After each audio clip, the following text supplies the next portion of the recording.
Professor Allen just mentioned, in Africa, where you have maybe scope to increase your yields with a given water and land resources.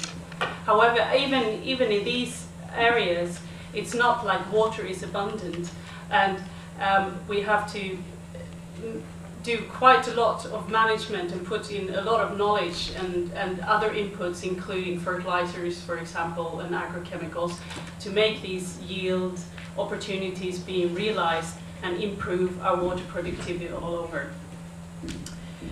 Usually on a global scale, as well as very many local scale or context, we have a serious competition between water demands, upstream, downstream, or within the landscape, and also a lot of competition between water between the agriculture sector and the other ecosystem services provided by the landscape.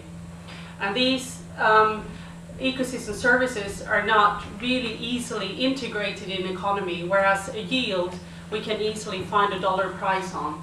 And how we negotiate water use between the nature and the ecosystem services that also provide us secondary incomes and development opportunities is still a large challenge, both in a policy sense as well as a researcher perspective. We know that if we are going to be able to feed everybody who is already on Earth and who will be here maybe in the next 30, 40 years, we will have to appropriate more water towards agricultural production. We also know that when we gain income, our water footprint, as Professor Allen just said, increases exponentially.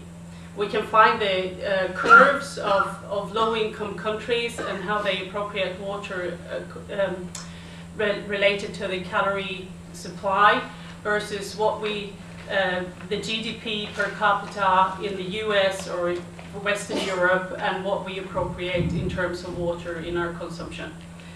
And if we extrapolate these numbers to meet the Millennium Development Goal and to eradicate hunger in the world, we need to sort of increase our water appropriation for food supply with almost double what we're doing today.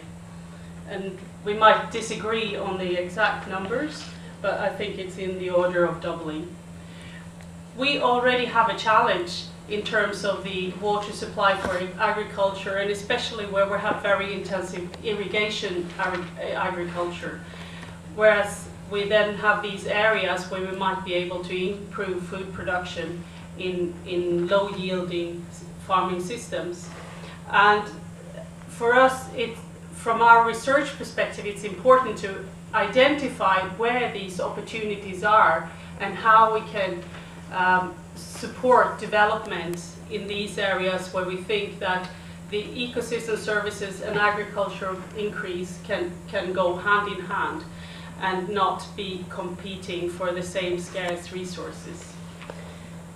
So my point is that although on a global level we might be not having abundant resources, but at least satisfying resources, at the local level it gets more complicated and much more of a trade-off situation, especially because the human population is in locations where water is not so rich.